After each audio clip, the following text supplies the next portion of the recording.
Friends, welcome to my online classes. आज हम चर्चा करेंगे भाग 26 की। और भाग 26 जो हमारा वैदिक काल चल रहा था, वैदिक काल के अंतर्गत आज हम जो पढ़ेंगे वो पढ़ेंगे सामाजिक जीवन। इससे पहले भाग अपन ने पढ़ा 24 और 25, जिसमें अपन ने पढ़ा था वैदिक काल की राजनीतिक व्यवस्था, राजनीतिक जीवन। आज हम पढ़ेंगे वैदिक काल का सामाजिक जीवन। सामाजिक जीवन जिसको भी अपन ने दो भागों के अंदर यहाँ पे विभाजित किया है। तो आज का जो हमारा भाग होगा 26, उसके अंदर सामाजिक जीवन के अपन 3 भाग पढ़ेंगे। यहाँ पर वर्ण व्यवस्था, आश्रम व्यवस्था एवं पुरुषार्थ। आज हम जो पढ़ेंगे क्या क्या पढ़ेंगे, वर्ण व्यवस्था को पढ़ेंगे, आश्रम व्यवस्था को पढ़ेंगे एवं पुरुषार्थ को पढ़ेंगे। तो ठीक है, स्टार्ट करते हैं अब अपन फर्स्ट नंबर पे वर्ण व्यवस्था। वर्ण की अगर मैं आपको बात बताऊं तो वर्ण व्यवस्था जिसको आज यानी कि एक तरह से अपन कह सकते हैं, आज हमारी जो एक तरह की यानी कि समस्या भी है, या हमारे समाज में जो विद्यमान है वो है जाति व्यवस्था, जातिवाद। आज भी यानी कि हमारे ब्राह्मण, क्षत्रिय, वैश्य और शूद्र यानी कि चारों ही कास्ट यानी कि पाई जाती है। लेकिन अपन वैदिक काल की बात करें तो वहां पर ये कास्ट नहीं थी, वहां पर ये वर्ण थे। यानी कि एक तरह से ये ग्रुप थे, यानी कि आपके वर्ण बने हुए थे। और जो यानी कि एक तरह से यहाँ पर ये व्यक्ति थे, ब्राह्मण, क्षत्रिय, वैश्य, शूद्र जब भी थे, लेकिन इनका जो यानी कि एक तरह से वर्गीकृत किया गया था वो उनके जन्म के आधार पर नहीं, उनके कर्म के आधार पर किया गया था। तो यहाँ अपन देखें सबसे पहले कि ऋग्वेद के पुरुष सूक्त के 10वें मंडल में, ऋग्वेद के पुरुष सूक्त के 10वें मंडल में परम पुरुष से उत्पन्न भारतीय समाज के 4 वर्ण ब्राह्मण, क्षत्रिय, वैश्य एवं शूद्र का उल्लेख है, जिन्हें परम पुरुष से उत्पन्न बताया गया है। परम पुरुष यानी कि ब्रह्मा जी।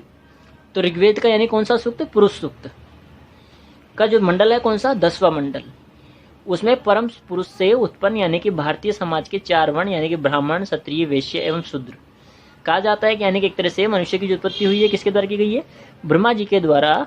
ब्रह्मा जी के मुख से जो उत्पत्ति हुई है वो किसकी हुई है, ब्राह्मण की।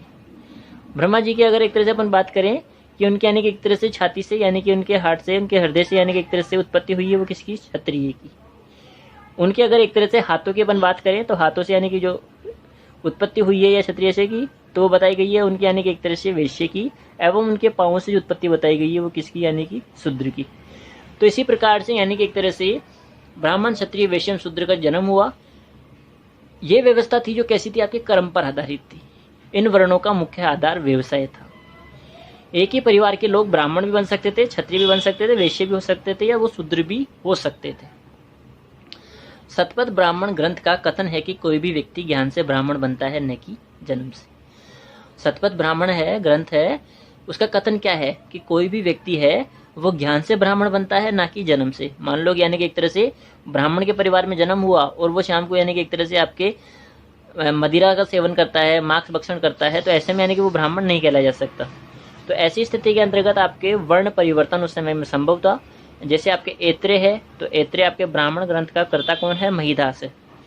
तो किसी अज्ञात आचार्य की पत्नी थी इत्रा, तो शूद्र वर्ण का जो यानी कि एक तरह से वो कौन से वर्ण की थी, आपके शूद्र वर्ण की थी। यानी कि ब्राह्मण है वो तो कौन था, आपका महिदास था। लेकिन उसकी जो पत्नी है वो पत्नी कौन है, इत्रा, वो कौन से वर्ण से थी, आपके शूद्र वर्ण से थी। इसलिए यानी कि उनका जो पुत्र हुआ वो क्या कहलाया, आपके ऐत्रेय कहलाया। और हम जहाँ वेद व्यास की बात करें तो वेद व्यास का भी उदाहरण कुछ इसी प्रकार का हमको देखने को मिलता है। तो ऐसा नहीं है कि यानी कि एक तरह से ब्राह्मण है तो इनके पूरे परिवार यानी कि एक तरह से इनका वंशी ब्राह्मण होगा, नहीं। हमको साक्ष्य मिलते हैं कि वो यानी कि एक तरह से उनके परिवार के सदस्य हैं, वो शूद्र भी थे, वैश्य भी थे। ऐसे यानी कि एक तरह से वो अपने वर्ण को यानी कि क्यों थे, क्योंकि यहाँ पे वर्ण परिवर्तन संभव था। ऐसा नहीं था कि एक बार यानी कि आपके जो व्यक्ति है ब्राह्मण परिवार में जन्म हो गया तो बोले कि वो हमेशा के लिए ब्राह्मण ही होगा, नहीं। जैसा उसका कर्म होगा वैसे ही उसको यानी कि एक तरह से समाज के अंदर उसको रखा जाएगा। अब बात करते हैं अपन, ये तो वर्ण व्यवस्था की बात हो गई।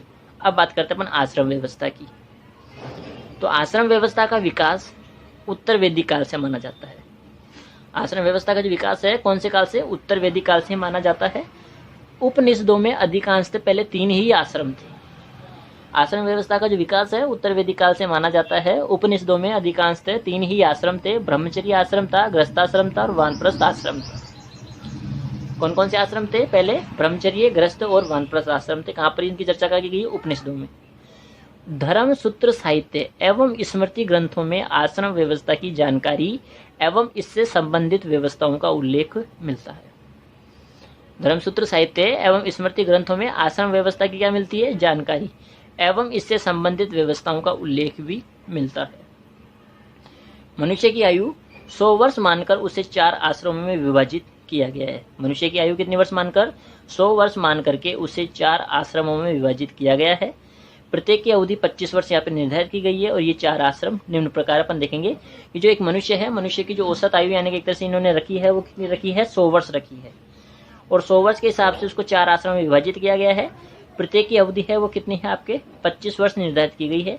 और ये 4 आश्रम निम्न प्रकार है। पहला है आपका ब्रह्मचर्य आश्रम, सेकंड आपका वही गृहस्थाश्रम, थर्ड वानप्रस्थ आश्रम और फोर्थ नंबर पे देखेंगे अपन संन्यास आश्रम। तो ब्रह्मचर्य आश्रम, मनुष्य इस आश्रम में धर्म से परिचित होता था, शिक्षा प्राप्त कर उसकी साधना करता था। मनुष्य इस आश्रम में धर्म से परिचित होता था, शिक्षा प्राप्त करके उसकी साधना वो करता था। यानी कि यहाँ पर मनुष्य को यानी कि वेदों का इनका ज्ञान दिया जाता था, और जो यानी कि ऋषि मुनियों के द्वारा जो ज्ञान दिया जाता था उसका वो यानी कि एक तरह से अर्जन करता था उनको, उनकी साधना वो करता था। ब्रह्मचर्य के पूरे 25 साल होने के बाद में वो प्रवेश करेगा किसमें? गृहस्थाश्रम में। गृहस्थाश्रम में मनुष्य धर्मरत होकर के अर्थ और काम को प्राप्त करता है। यानी कि एक तरह से वो अपना परिवार बनाए, परिवार को यानी कि एक तरह से उसका यहाँ पे विवाह होगा, परिवार उसका होगा, और यानी कि एक तरह से अर्थ यानी कि वो परिवार के पालन के लिए यानी कि पैसा यानी कि वो एक तरह से आजीविका का यहाँ पर स्रोत यानी कि एक तरह से वो करेगा, आजीविका वो कमाएगा। वानप्रस्थाश्रम, उसके बाद में जैसे 50 वर्ष का होगा उसके बाद मनुष्य वानप्रस्थाश्रम में वो पूरा समय समाज कार्य के लिए लगाता है। यानी कि वो जो भी यानी उसका अपना समय बिताएगा, यानी 25 साल बताएगा वो किसके लिए? समाज के कार्य के लिए। पशुओं को चारा डालना, पक्षियों को यानी कि दाना देना, कोई गरीब की सहायता करना, कोई भूखे को खाना खिलाना, प्यासे को पानी पिलाना, ऐसे ही समाज सेवी जो भी कार्य होंगे वो सभी कार्य व्यक्ति करेगा। उसके बाद में अंत में आता है आपका संन्यास आश्रम। इसमें वह मोक्ष प्राप्ति के लिए साधना करता है। अब उसको किसी से कोई लेना देना नहीं है, इसमें वो क्या चाहता है? मोक्ष प्राप्ति करता है, मोक्ष प्राप्ति के लिए साधना करता है। तो आश्रम व्यवस्था का विकसित रूप हमें सूत्र काल और महाकाव्य काल में देखने को मिलता है। कि जो शुरू के 3 थे वो तो कहाँ देखने को मिले अपने को? उपनिषदों में। लेकिन इसका विकसित रूप हमें सूत्र काल और महाकाव्य काल में देखने को मिलता है। तो ये हमारा हो गया, पहला हो गया वर्ण व्यवस्था हो गई, आश्रम व्यवस्था हो गई। अब हम बात करने जा रहे हैं वो है हमारे पुरुषार्थ। कि भारत के वैभवपूर्ण अतीत का वैदिक काल पढ़ रहे हैं, वैदिक काल का सामाजिक जीवन, और सामाजिक जीवन के अंदर आज हमने लिया यहाँ पर 3 बिंदुओं को, वर्ण व्यवस्था, आश्रम व्यवस्था एवं पुरुषार्थ को। वर्ण हमने पढ़ी लिए, 4 वर्ण हो गए आपके, ब्राह्मण, क्षत्रिय, वैश्य एवं शूद्र, जो कि कर्म पर आधारित थे, ना कि जाति के ऊपर आधारित। आश्रम व्यवस्था ना कि जन्म पे आधारित, ना जाति पे आधारित। आश्रम व्यवस्था यानी कि मनुष्य की औसत आयु 100 वर्ष मानकर इसको 4 भागों में विभाजित किया। 4 आपके यानी कि आश्रम हो गए। कौन कौन से हो गए? ब्रह्मचर्य आश्रम हो गया, गृहस्थाश्रम हो गया, वानप्रस्थ आश्रम हो गया और संन्यास आश्रम हो गया। अब बात करते हैं अपन पुरुषार्थ की। पुरुषार्थ होता क्या है? पुरुषार्थ से तात्पर्य पुरुष यानी कि मनुष्य, पुरुष के योग्य अर्थ अथवा मूल्य से। पुरुषार्थ से तात्पर्य पुरुष के योग्य अर्थ अथवा मूल्य से यहाँ पे बताया गया है। अब बोले कि मूल्य क्या है? तो मूल्य से तात्पर्य आदर्श से। जिन आदर्शों का अनुसरण मनुष्य को अपने जीवन में करना चाहिए वे पुरुषार्थ कहलाते हैं। यानी कि जिन आदर्शों का अनुसरण मनुष्य को अपने जीवन में करना चाहिए वही क्या है? आपके पुरुषार्थ है। पुरुषार्थ भी कितने हैं? 4 है। 4 ही वर्ण थे, 4 ही आश्रम थे, 4 ही आपके क्या है? पुरुषार्थ है। 4 पुरुषार्थ कौन कौन से? तो ऊपर देखेंगे, धर्म, अर्थ, काम और मोक्ष। कौन कौन से हो गए? 4। धर्म हो गया, अर्थ हो गया, काम हो गया और आपका मोक्ष हो गया। सबसे पहले बात करें धर्म की। व्यक्ति को कर्तव्य मार्ग पर आगे बढ़ने और अपने दायित्वों का निर्वाह करने की प्रेरणा देते हैं। वो कौन देता है? आपका धर्म।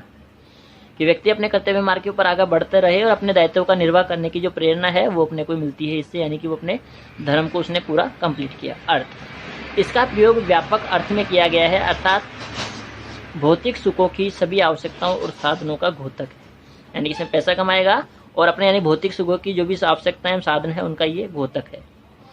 काम, इसका तात्पर्य उन सब इच्छाओं से है जिनकी पूर्ति करके मनुष्य सांसारिक सुख प्राप्त करता है। यानी कि अपना परिवार को पालन करेगा, अपने यानी कि एक तरह से बच्चे को यानी कि एक तरह से अपने वंश को बढ़ाएगा। इन सभी कार्यों को यानी कि जो एक तरह से वो अपने काम में आएगा।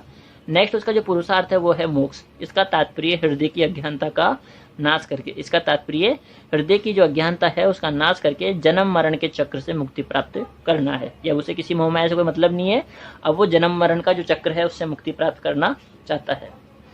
तो इसके अंदर प्रथम 3 पुरुषार्थ आपके धर्म, अर्थ और काम, तीनों पुरुषार्थ का संबंध मनुष्य के सांसारिक जीवन से है, यानी कि उसके जीवन से संबंधित जब तक वो सांसारिक मोहमाया में है।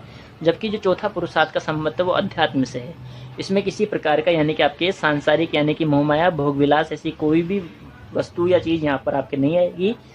वो उन तीनों का यानी कि एक तरह से धर्म और काम उन्हीं को यानी कि एक तरह से सांसारिक मोहमाया से जोड़ा गया है, ना कि मोक्ष को।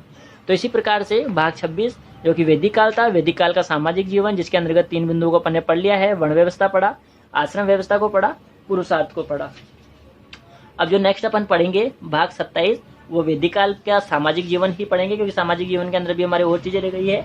उसके अंतर्गत अभी हम संस्कार पढ़ेंगे, यानी कि उस समय के जो आपके वैदिक काल के संस्कार थे, जो आज भी हमारे विराजमान है। 16 संस्कारों की बात की गई है, उन 16 संस्कारों को अपन यहाँ देखेंगे। ऋण एवं यज्ञ, 3 ऋण दिए गए हैं, 5 यज्ञों के बारे में बताया गया है। उसी के साथ साथ उस समय की परिवार व्यवस्था कैसी थी, एवं स्त्रियों को जो स्थिति वो कैसी थी कि सम्मान मिलता था या नहीं मिलता था, उन सभी बातों को जानकारी प्राप्त करने के लिए आपको देखना होगा भाग 27। तो ठीक है, नेक्स्ट हमारी मुलाकात होगी भाग 27 में।